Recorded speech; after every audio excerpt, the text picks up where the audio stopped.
പണ്ടൊക്കെ നമ്മൾ സ്കൂളിൽ പോകുന്നതിന് മുന്നേ എങ്കിലും വൈകുന്നേരം അതിൻ്റെ ബാക്കിയുണ്ടെങ്കിലും ഒക്കെ നമ്മൾ ഇതൊക്കെയായിരുന്നു കഴിച്ചുകൊണ്ടിരുന്നത്. അതുകൊണ്ടൊക്കെ എന്താ നമുക്ക് അസുഖങ്ങളൊന്നും കൂടുതലൊന്നും ഇല്ലായിരുന്നു. ഇപ്പോഴത്തെ കുട്ടികളുടെ കൂട്ട് തൊട്ടതിനും പിടിച്ചതിനും ഒക്കെ അസുഖമാണ്. അവർ കഴിക്കുന്ന ആഹാരത്തിൻ്റെ ആയിരിക്കും അതിൻ്റെ ഒരു പങ്ക് നമ്മളോടാണ് അതിന് കാരണം. നമ്മൾ ഇങ്ങനെയുള്ള ഹെൽത്തി ഫുഡൊന്നും അവർക്ക് കൊടുക്കാത്തത് തന്നെയാണ് അതിൻ്റെ കാരണം. അപ്പം എന്തായാലും ഇങ്ങനെയുള്ള ഹെൽത്തി ഫുഡൊക്കെ മക്കളെയൊക്കെ പഠിപ്പിക്കുക. കണ്ടില്ലേ, ഇതുപോലെ നല്ല ഗോതമ്പ് ഇലയുടെ ആവിയിലൊക്കെ വേവിച്ചതൊക്കെ വൈകുന്നേരമോ അല്ലെങ്കിൽ രാവിലെ ബ്രേക്ക്ഫാസ്റ്റ് ആയിട്ടോ ഒക്കെ കൊടുക്കുകയാണെങ്കിൽ വളരെ ഹെൽത്തിയാണ്. അപ്പം നമ്മുടെ പഴമയിലോട്ട് നമുക്ക് ഒന്ന് തിരിഞ്ഞു നോക്കുന്നതൊക്കെ നന്നായിരിക്കും. നമ്മുടെ കുട്ടികളെ അതൊക്കെ ഒന്ന് പഠിപ്പിക്കുന്നതൊക്കെ നന്നായിരിക്കും. അപ്പം നമുക്ക് ഈ ഒരു ഹെൽത്തി ആയിട്ടുള്ള ഗോതമ്പ് വട എങ്ങനെയാണ് ഉണ്ടാക്കുന്നതെന്ന് നോക്കിയിട്ട് വരാം. ഗോതമ്പ് വലയുടെയൊക്കെയുള്ള ഫില്ലിംഗ് ഉണ്ടാക്കാനായിട്ട് ഇതുപോലേക്ക് ഞാൻ കുറച്ച് തേങ്ങ, ഒരു 1.5 കപ്പ് തേങ്ങ ഇതുപോലേക്ക് എടുത്തു വെച്ചിട്ടുണ്ട്. ആദ്യം നമുക്ക് ഫില്ലിങ്ങിനുള്ളത് റെഡിയാക്കാം. ഒരു പാനിലോട്ട് ഇതുപോലേക്ക് തേങ്ങ എന്നിട്ട് കൊടുക്കുകയാണ്. നിങ്ങൾ അഥവാ ശർക്കര പാനി എടുക്കുന്നെങ്കിൽ ആദ്യം പാനി ഒഴിച്ച് ഒന്ന് കുറുക്കിയെടുത്തിട്ട് വേണം പിന്നെ തേങ്ങ ഇട്ട് കൊടുക്കാനായിട്ട്. ഞാനിപ്പോൾ ശർക്കര പൊടിയാണ് ഇടുന്നത്, അതുകൊണ്ടാണ് ഇങ്ങനെ ആദ്യം ഇട്ട് കൊടുത്തത്. മധുരത്തിന് ആവശ്യമായിട്ടുള്ള ശർക്കരയോട് ഇട്ട് കൊടുക്കുകയാണ്.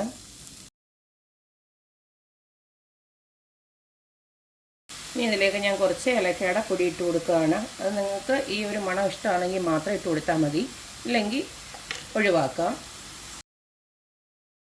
അപ്പോൾ ശർക്കരയും തേങ്ങയും എല്ലാം നന്നായിട്ട് ഒന്ന് പിടിച്ച് വന്നിട്ടുണ്ട്. ആ ശർക്കരയെല്ലാം തേങ്ങയ്ക്കകത്തോട്ട് നല്ലതായിട്ട് പിടിച്ച് വരുന്ന സമയത്ത് നമുക്ക് സ്റ്റൗ ഓഫ് ചെയ്യാം. ഇതിനെ ഒന്ന് തണുക്കാനായിട്ട് മാറ്റി വെക്കാം.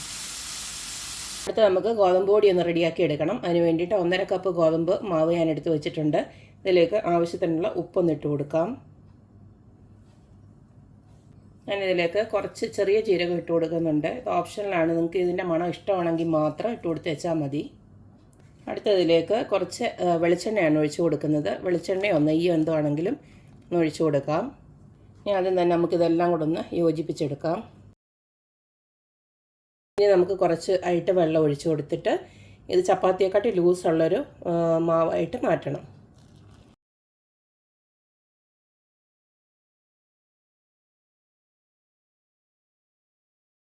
ഈ ഒരു രീതിയിൽ മാവ് റെഡിയാക്കി വെച്ചിട്ടുണ്ട്. ലൂസായിട്ടുള്ള ഒരു ഗോതമ്പ് മാവ്, നമ്മൾ ചപ്പാത്തിക്ക് എടുക്കുന്നതിനെക്കാട്ടും നല്ല ലൂസായിട്ടുള്ള ഗോതമ്പ് മാവ് ഇത് റെഡിയാക്കി വെച്ചിട്ടുണ്ട്. ഇനി നമുക്ക് കുറച്ച് വെള്ളം ഇതുപോലൊക്കെ ഒന്ന് റെഡിയാക്കി വെച്ചേക്കണം. കൈയൊന്ന് നമുക്ക് ജസ്റ്റ് ഡിപ്പ് ചെയ്യാനായിട്ട്. ഇനിയും നമുക്ക് ഇല ഓരോന്നായിട്ട് എടുത്തിട്ട് നമുക്ക് ഇങ്ങനെ പരത്തിയെടുക്കാം.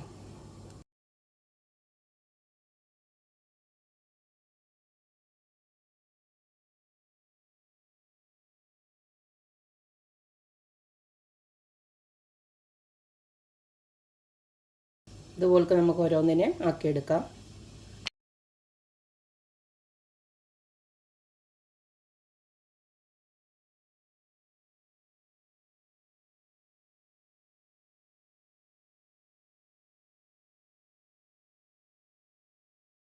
അപ്പോൾ എല്ലാതും ഞാൻ പരത്തി എടുത്തിട്ടുണ്ട്.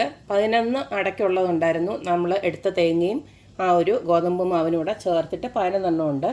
അപ്പം ഇതിനെ നമുക്ക് ഒന്ന് സ്റ്റീം ചെയ്തെടുക്കാം.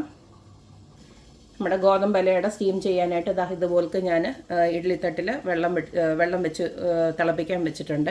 ഇനി നമുക്കിത് ഓരോന്നായിട്ട് ഇതുപോലൊക്കെ വെച്ച് കൊടുത്ത് 10-15 മിനിറ്റ് വേവിച്ചെടുക്കാം.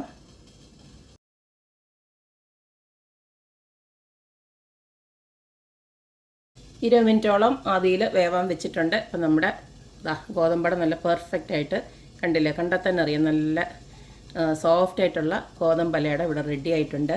അപ്പോൾ നല്ല ഹെൽത്തി ആയിട്ടുള്ള ഇങ്ങനെയുള്ള ഗോതമ്പടയൊക്കെ നമുക്ക് എത്ര വേണേലും കഴിക്കുന്നതിനൊന്നും കുഴപ്പമില്ല. ബ്രേക്ക്ഫാസ്റ്റ് ആയിട്ടോ സ്നാക്കായിട്ടോ എങ്ങനെ വേണമെങ്കിലും നമുക്ക് കഴിക്കാം. അപ്പം എല്ലാവരും ഇതൊക്കെ ഒന്ന് ഉണ്ടാക്കി നോക്കുക, ഹെൽത്തി ആയിട്ട് ജീവിക്കുക. അപ്പോൾ എപ്പോഴും പറയുന്ന പോലെ തന്നെ എൻ്റെ റെസിപ്പീസ് ഇഷ്ടമുള്ള എല്ലാവരും please like, share and subscribe. അപ്പോൾ ഇനി ഒരു അടിപൊളി വീഡിയോ ആയിട്ട് വരുന്നവരേക്കും ബായ്.